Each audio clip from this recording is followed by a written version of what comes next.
Yeah, I know. Well, for sure. I mean, played against Ned a long time in the American League. Played against him a lot when he was in Charlotte. He's always just been great at playing the puck, and that's kind of been a staple of his game. To be honest with you, it's not my thing. I'm always trying to get better at it. But I know that he's wanted to do that for a long time, and so I'm just happy for him. Goal and assists, honestly, pretty hot yesterday, so 1-1, it's good.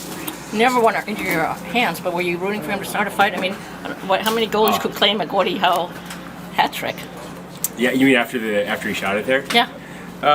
Yeah, for sure. I mean, it's kind of the nature of the goalie position. I think in 2024, you got guys coming in hot, and so you got to be a little bit weary.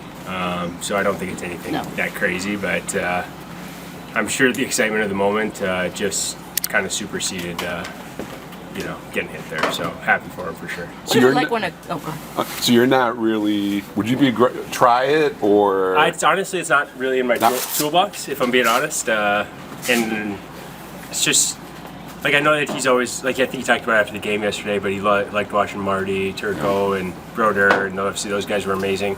I don't know. I guess it's just never been something that I've been drawn to. It's like, like I said, I'm always just trying to get better at it. And but no, I don't have a huge desire to score a goal. Honestly, it doesn't. But if I did, obviously, it would be cool. It'd be cool.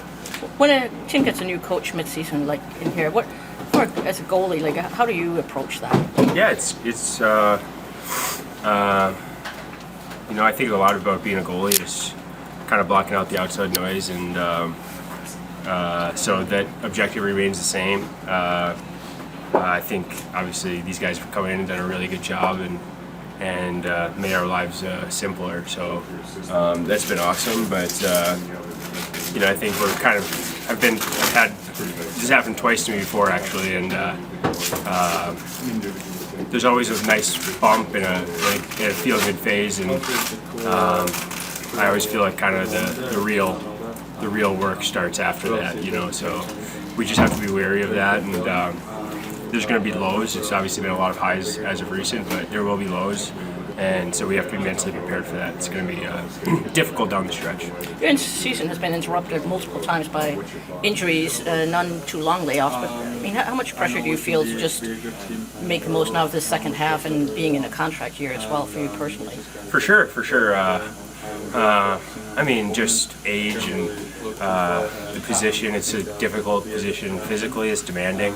But I've said it before. I've been in a contract here many times, and it's just kind of been the reality of my life. So I don't want to just think about it too much, And I think that's probably the trap is once you start getting worried about thinking about not getting injured all the time. Usually, that's when you start to run into more trouble. So yeah, just have to kind of adjust and kind of maybe take a look at what I'm doing and maybe change some things, try some different things just to stay healthy, because that's the name of the game. Availability is the best ability, so it's not a secret to me. And so, yeah, I'm going to work on that, but also just want to help the team as much as I can. Does it change going into the summer? I mean, having been here and established your NHL caliber, because before you'd come in and you'd been, a lot in the minors, but, since you came to Detroit, you've been entirely with them. Yeah, in terms of what? You mean in terms of like contract or in terms of... Yeah. Honestly, it doesn't matter to me that much. I still don't feel like I belong. I feel like I belong in the NHL. I know I can play here. But I feel the same as I did, honestly, when I was 23. There were times when I wasn't in the NHL when I felt like I should have been. And whoever's fault that is, my fault, or, we could talk about it endlessly, but... my approach just remains the same. It has to. I think, again, that's being around a lot of really good goalies. That's the name of the game. It's just kind of you got to separate yourself from a lot of things, and so that's just what I continue to try to do. And I just see it as the big picture, and I hope I can play 10 more years. So when you look at it from that approach, it's just a day-by-day process. You guys are about to play Game 2 on this 4-game road trip here. How has this group embraced the challenge of some of the opponents you guys are faced and going to still face? Yeah, I mean, I think after San Jose, playing a team like Florida is a big test and a big challenge. So credit to the guys for doing such a great job, and Cam played a great game there. It's honestly been really cool to see how hard the guys have worked to adjust and kind of embrace maybe some new things and break out of your routine. We're all just creatures of habit, so it's been uncomfortable, but also stimulating, I think. And it's been an enjoyable experience. But like I said earlier, it's just with the ups always comes the downs in this sport, in this league. So we just have to be prepared to stay even. And I think we're doing a good job right now of just staying in the moment.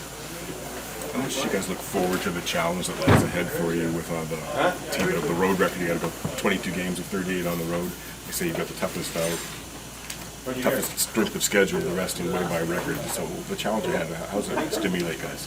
Yeah, it's good. I've always been kind of nameless, faceless opponents. That's how I try to treat it, and that's how I operate when I'm at my best. So that's kind of how I think of it. I think everybody approaches it in a different way, whether they get up more for certain games or for me, it's just kind of, like I said, it remains the same in the day-by-day process. But as we learned last year and every year, I mean, for every team, it's difficult. Even if you're the first team in the standings, people are chasing you, or you're the last team in the standings, there's a lot of pressure to win games still. So, yeah, the goal remains the same, and this is when it gets exciting, and this is, when you bring your best, and you hope these pressurized situations bring out the best in yourself, and you have to embrace it and face it. So, yeah, it's a great test, and it's fun, and when you look back on seasons, these are the times of the year that you always talk about and think about. So, yeah, definitely looking forward to it. After the San Jose game, you said you were excited to see how your team bounced back and responded to that. What did they show you, and what impressed you about that win against the defending champs? They showed that they had some resiliency again. Obviously, the start wasn't perfect by any means. We were overwhelmed for probably the first 10 minutes, but they adjusted. They stayed resilient. They bent. They didn't break. And then they were able to apply a couple of adjustments we made between periods. I thought it helped us, and against special teams. So, the fact that we were able to recover from a poor effort against San Jose and respond was a good sign, but that's behind us now. What are we going to do with a good effort on the road? Can we back it up? I believe we can. You're going with the same lineup? We're going with the same lineup, yes. When is Alex Lyon possible for tomorrow? If you know Alex Lyon is possible for tomorrow. When you come into a team mid-season like this, how do you get caught up on the goaltenders as quick as possible? I mean, Cam has played 500 games, he's in no quantity, but do you rely a lot on Alex Westland, or? Goaltending-wise, remember, Talbs, this is the third time we've been together, so I probably know him better than Alex Westland does, and that's a good thing, for Cam and Trent and I to have that relationship built already. And then with the other two, we rely on Westy for his opinion and his thoughts. But quite frankly, we talk about it as a group. It's never, the goaltending coach doesn't decide that so-and-so is going to play on any given night. That's a decision that ultimately come down to me. And then, but with lots of discussion and a plan moving forward. Do you see the benefit of carrying three, especially when the schedule is as compact as it is in a season like this with a break coming up in February? I mean, there's just so many backs-to-backs and games every week. Well, it's taxing when you got to stand in there for a full 60 minutes. Unfortunately, the goaltenders, Alex and Cam, have been dinged up a little bit throughout the season. So having three that are capable and that depth is something that's important. And as we move forward here and plan, we'll adjust and adapt as we need. Hey, Todd, do you get the sense this is a pretty, as far as mental strength, maybe they do have some of that? I mean, just the way the coaching change unfolded and all, and they've come and responded well since then? Yeah, and I think it was there before. I don't think that this is magic and it just popped out. Sometimes confidence goes a long way, and it wanes. It comes and goes throughout the year, individually and collectively. I think once you have it and you've earned it, with respect comes responsibility. And I think we have earned some respect from each other in the locker room, but also from opposition teams. And when you don't maintain the responsibility part of it, which we didn't against San Jose, that's what can happen. So confidence, responsibility, respect, whatever words you want to use, they're in the locker room. We just have to make sure that we apply them properly. When you're looking at Tampa Bay, what kind of things stand out on film, and especially their penalty kill? Well, top scoring team in the league per game. Like they are what they are. They can flat out put it in the net, and they've got some superstars that play a lot and they play in important situations. So you don't want to get into a track meet with this team. 4 and 5, those numbers favor Tampa Bay, I think, against any team.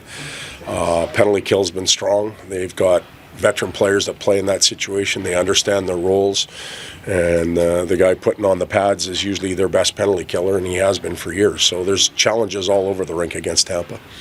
Alex Nedeljkovic with the goal last night. Do you ever put handcuffs on the goalie at all, or it's like hey, just be careful, or make sure it's a good?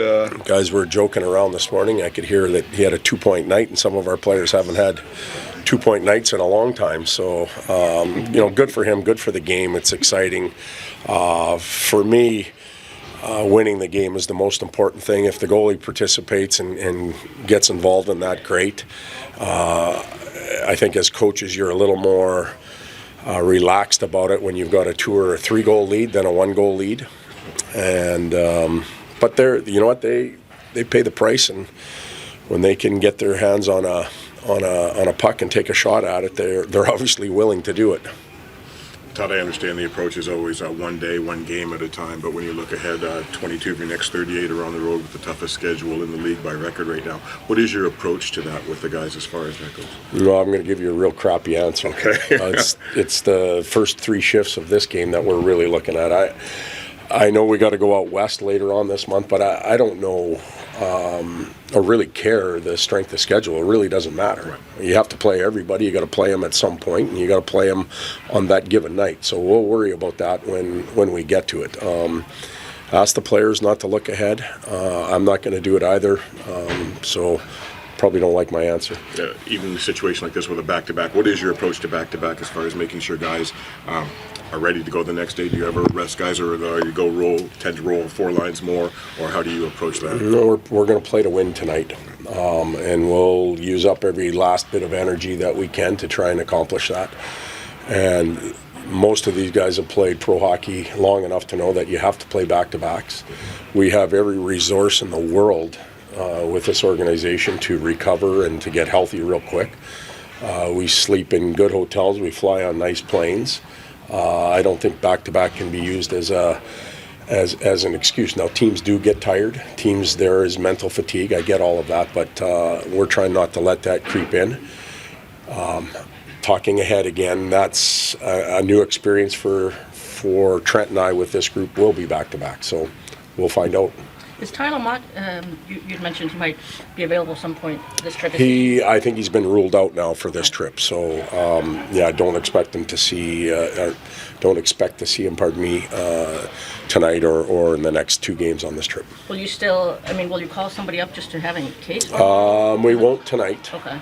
And we'll see where we are tomorrow. It's not a long flight from GR or Detroit down to Dallas, and certainly not to Philly, so we're okay. Because you only have 1 spare, right? We have 1 extra, yep. Does it boggle your mind a little bit, just the training staff compared to when you started in the NHL to what these teams carry now? Well, it boggles my mind a little bit because the training staff there's a lot of similar faces. And you guys know that because you guys, I recognize your faces too. So it's a little bit like a time warp coming back, which is great because there's so many good people around this team. But the expansion of resources within every organization, not just Detroit, is immense. you can't turn a corner without seeing somebody from sports science or Nutrition. massage therapist, nutrition, fitness, chiropractor. The players have basically run out of excuses for not being ready to go. So that's great. It's up to them.